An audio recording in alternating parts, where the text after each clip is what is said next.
ओम श्री साईराम. गीतावाहिनी प्रकरण 16. अंतिम क्षणी ईश्वरावर मन केंद्रित करणं. ईश्वराचं वर्णन करण्याचे 3 वेगवेगळे मार्ग. ईश्वराचे 8 पैलू. भक्ती म्हणजे काय? ओंकार जप. पद्धतशीर साधनेचं मूल्य.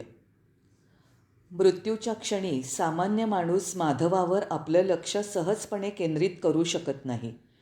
त्यासाठी बराच काळ प्रशिक्षण, आधीच्या काही गोष्टींची पूर्तता, प्राथमिक शुद्धता आवश्यक आहे. शिस्तीच्या विशिष्ट मार्गातनं मन जायला हवं. त्यासाठी योग हवा. मात्र तेवढाही पुरेसा नसतो. हलके, कमी प्रतीचे, अशुद्ध विचार मनातनं काढून टाकले पाहिजेत. त्यामुळे वाढणाऱ्या इतर गोष्टींचा मनाला उबग येईल. त्यानंतरच माधवाचा विचार वर येईल आणि शेवटच्या क्षणापर्यंत स्थिर राहील. तेव्हा तुमचं मन ही फार महत्त्वाची गोष्ट आहे. मनाला कीड लागली की सर्व काही किडतं. माणूस मना इतकाच वेगाने जातो आणि मनाची दिशा पकडतो. मनाला जर ताब्यात आणायचं आणि प्रशिक्षित करायचं असेल तर चांगल्या सवयी आणि शिस्त बाणवली पाहिजे. आध्यात्मिक साधनेच्या टप्प्यांमध्ये ईश्वराला मनात कसं स्थापित करायचं याचं वर्णन कृष्ण करीत आहे. कोणत्या भावभावनांसह त्याला ठसवायचं हे तो सांगत आहे. अर्जुना, लोक माझं 3 प्रकारांनी वर्णन करतात. निर्गुण निराकार, सगुण निराकार, सगुण साकार. प्रथम मी तुला दुसऱ्या प्रकाराबद्दल सांगतो आणि ईश्वराचं चित्र कसं असेल ते सांगतो. ऐक. त्याचं वर्णन कवी म्हणजे ज्ञानी, पुराण, अनुशासित, सूक्ष्माहून सूक्ष्म, सर्व वस्तूंचा मूलाधार, अवर्णनीय रूपाचा, सूर्यप्रभा असलेला त्याचा वर्ण, सर्व अज्ञानाच्या आणि अंधाराच्या पलीकडे असं केलं जातं. इथे कृष्णाला मध्येच थांबवत अर्जुनाने विचारलं, भगवन, तो कवी असतो असं आपण म्हणाला, पण कवी तर सामान्य मानवांमध्येही असतात. मग ईश्वराला कवी म्हणून त्याला कमी लेखतोस? कवी म्हणजे त्याला उद्देशून काही विशेष शब्द आहे का? कृपा करून स्पष्ट करावं. कृष्ण म्हणाला, कवी म्हणजे केवळ पद्यरचना करणारा नव्हे, भूत, वर्तमान, भविष्य काळाची जाणीव असलेला. तेव्हा हे परमेश्वराचंच वर्णन आहे. तो सर्वज्ञानी, सर्वद्रष्टा आहे. तेव्हा कवी म्हणजे सर्वज्ञ. ईश्वरच सर्वांच्या हृदयात संचार करीत आणि पावलोपावली बदल घडवून आणत असतो. सर्व सृष्टीसाठी तो प्रेरक आणि मूलाधार आहे.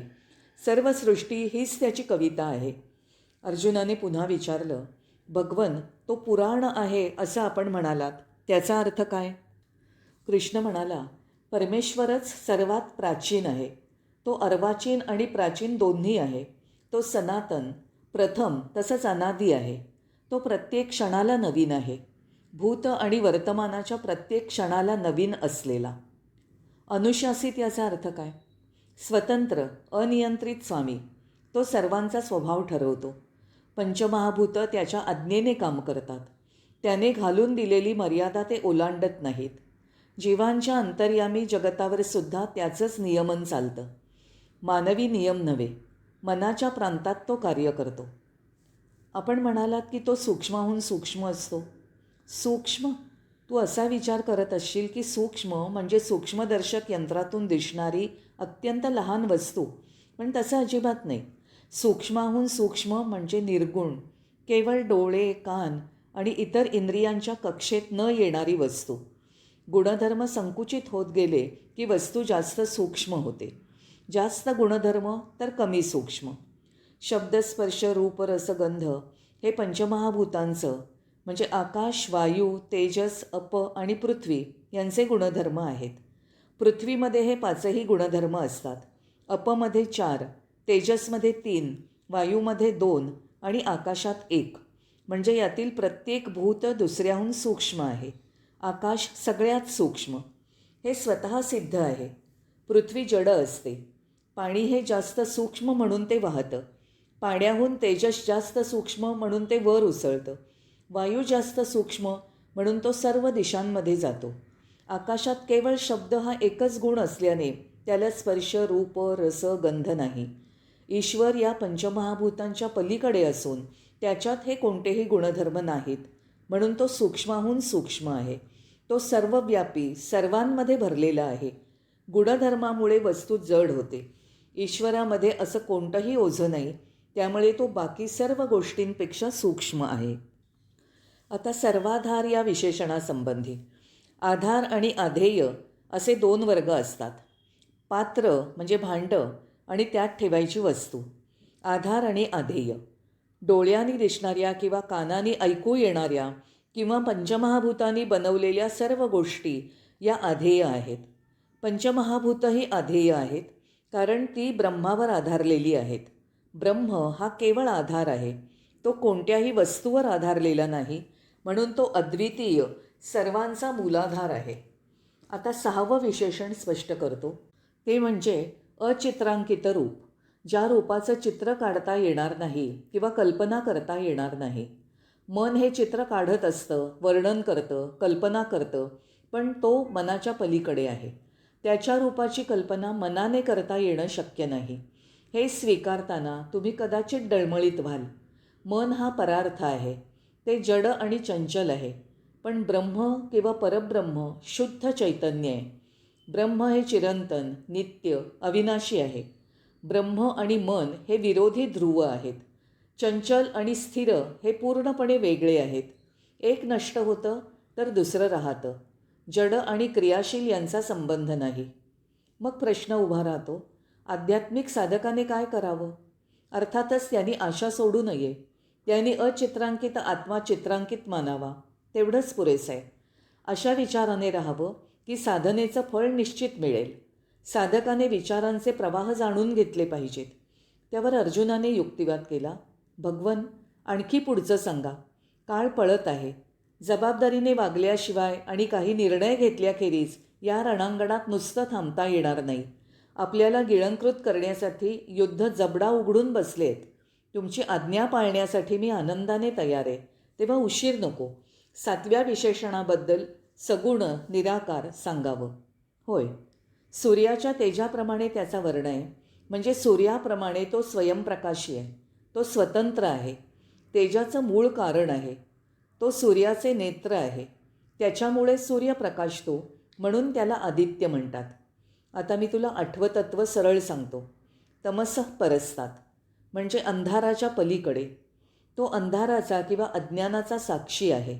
पर म्हणजे पलीकडे, परिणाम न होणारा. अज्ञानासारखा दुसरा अंधार नाही. तो खोल आणि धोकादायक असतो. अज्ञानासाठी संभ्रम म्हणजे माया हा दुसरा शब्द आहे. तेव्हा अंधाराच्या पलीकडे म्हणजे संभ्रमाच्या पलीकडे. अर्जुना, क्षणभर डोळे मिटून घे. काय अनुभव आला? पूर्ण अंधार. हो ना? तो अंधार आहे हे कसं समजलं? तू काही तो बघू शकत नाही. मला अंधार आहे हे कसं सांगितलं? तिथे 2 गोष्टी असतात, अंधार आणि तो बघणारा. तुम्ही जर स्वतःच अंधार असाल तर तुम्ही अंधार बघणार कसा? त्यामुळे तुम्ही बघणारे आहात. अंधार नाही, बघितला जातो तो अंधार. तुम्ही बघणारे म्हणजे साक्षी आहात. आता दुसरी गोष्ट लक्षात घे. लोक पुष्कळ वेळा अज्ञानी म्हणून स्वतःला दोष देतात. पण ते जर खरोखरीच अज्ञानी आणि मूर्ख असते तर ते स्वतःचं अज्ञान त्यांनी कसं ओळखलं असतं? त्यांना ते ज्ञान कुठून मिळतं? कुठून ती विद्या प्रवेश करते आणि कशी? अज्ञान हे बघितलं जाणारं, तर ज्ञान हे बघणारं आहे. तुम्ही दृक् म्हणजे दृष्टी आहात. ती दृष्टी दृश्य किंवा अज्ञान बघते. त्याचप्रमाणे या सर्व 8 विशेषणांचं चिंतन करायला हवं.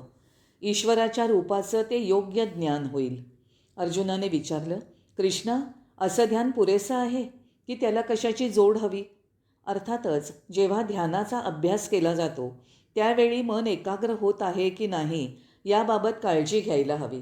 उलट दिशेच्या वस्तूंचा पाठलाग त्याने करायला नको. प्रेम आणि भक्तिपूर्वक त्याने स्वतःला त्या परमात्म्याशी जोडून घ्यायला हवं. साधारणपणे व्यक्तीचं प्रेम क्षुद्र व अनित्य वस्तूंवर जडलेलं असतं. त्यामुळे अधोगती आणि दुःख यात तो अडकतो. तेव्हा अशा वस्तूंवरील प्रेम काढून ते ईश्वरावर केंद्रित करायला हवं. भक्तीमध्ये काय समाविष्ट असतं ते मी तुला थोडक्यात सांगतो. ऐक.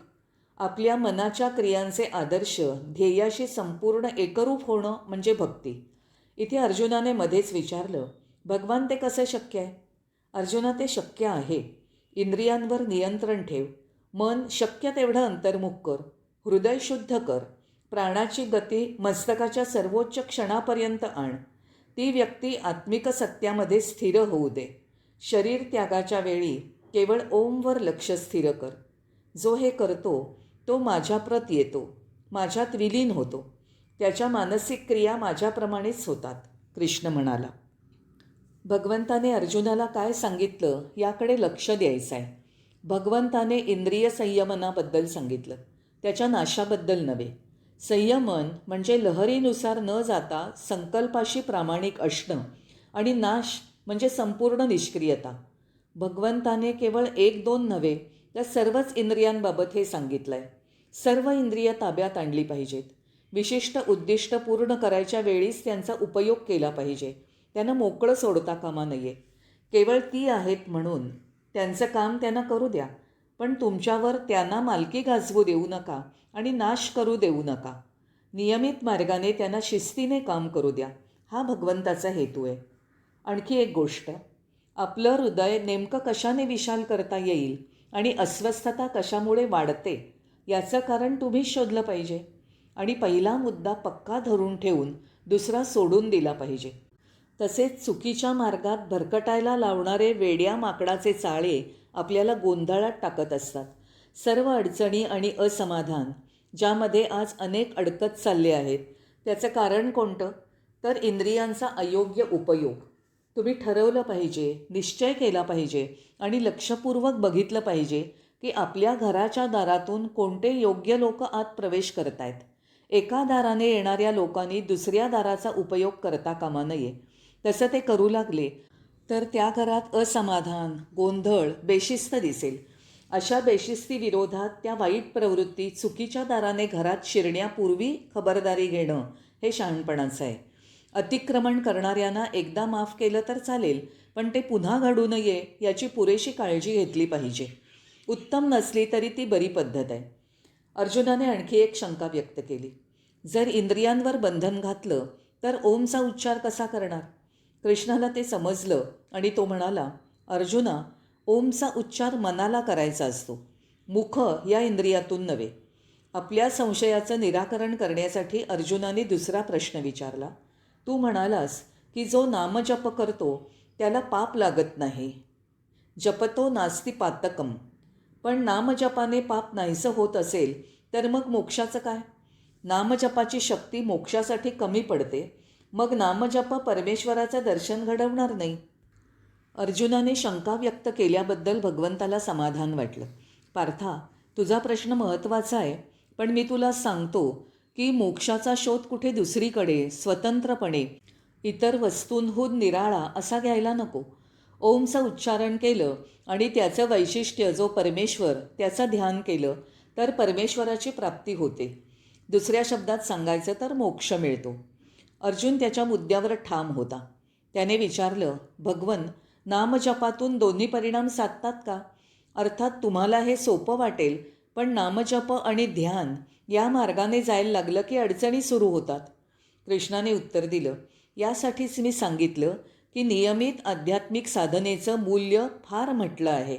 सराव, स्थिर अभ्यास या गोष्टीतून दोन्ही परिणाम साधतात, पापमुक्ती आणि मोक्ष. कदाचित सरावाचं महत्त्व तुला समजलं नसेल. अरे अज्ञानी अर्जुना, एखादा प्राणीही सरावाने अवघड काम करू शकतो हे तुला दिसत नाही का? तुझ्या रथाला जोडलेल्या घोड्यांकडेच बघ. मैदानात उतरलेले हे हत्ती बघ. युद्धात हे ते इतकं सहाय्य करत आहेत की तर्कशुद्ध उत्तम साधन हाती असलेला माणूसही करू शकणार नाही. हे कसं शक्य झालं ते बघ. जंगलात हिंडणाऱ्या हत्तीने युद्धाचे डावपेच कुठे पाहिले होते? युद्धात लढण्याचा त्यांचा स्वभाव होता असं तुला वाटतं का? नाही. त्यांचं आत्ताचं कौशल्य म्हणजे सरावाचा महत्त्वाचा पुरावा आहे. त्याचप्रमाणे सरावामुळे मन इंद्रियांपासून सावकाशपणे बाजूला केलं जातं. त्यानंतर ते स्थिरतेत कौशल्य आत्मसात करतं आणि त्यापासून माणूस बंधमुक्त होतो. आयुष्याच्या अंतिम क्षणी जे पवित्र ओंकाराचा जप करतात ते परमात्म्याप्रत जातात. कृष्णाने हे आग्रहपूर्वक सांगितलं. अर्जुना, तू खूप मोठी चूक करतोयस. लक्षात घे, दुर्बल, बलवान, उच्च नीच असा भेद परमेश्वर करत नाही. अशी वृत्ती त्याच्या दृष्टीमध्ये कधीही नसते. सर्वच त्याच्या कृपेला पात्र असतात. त्याच्या स्वागत कक्षात सर्वांना प्रवेश असतो. त्याची द्वारं सदैव खुली असतात.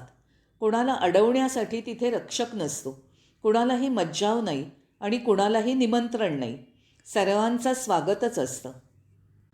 पण कोणी जर त्या द्वारापर्यंत पोचला नाही तर कोण काय करणार? जर कुणाला ऊब हवी असेल तर त्याने शेकोटीजवळ जाऊन बसायला हवं. त्यापासून खूप दूर अंतरावर उभं राहिलात तर अग्नीतून येणारा प्रकाश केवळ दिसेल. लांब उभं राहून जे म्हणतील की अग्नीमध्ये उष्णताच नाही, त्यांना तू काय म्हणणार? ते शहाणपणाचे नाही.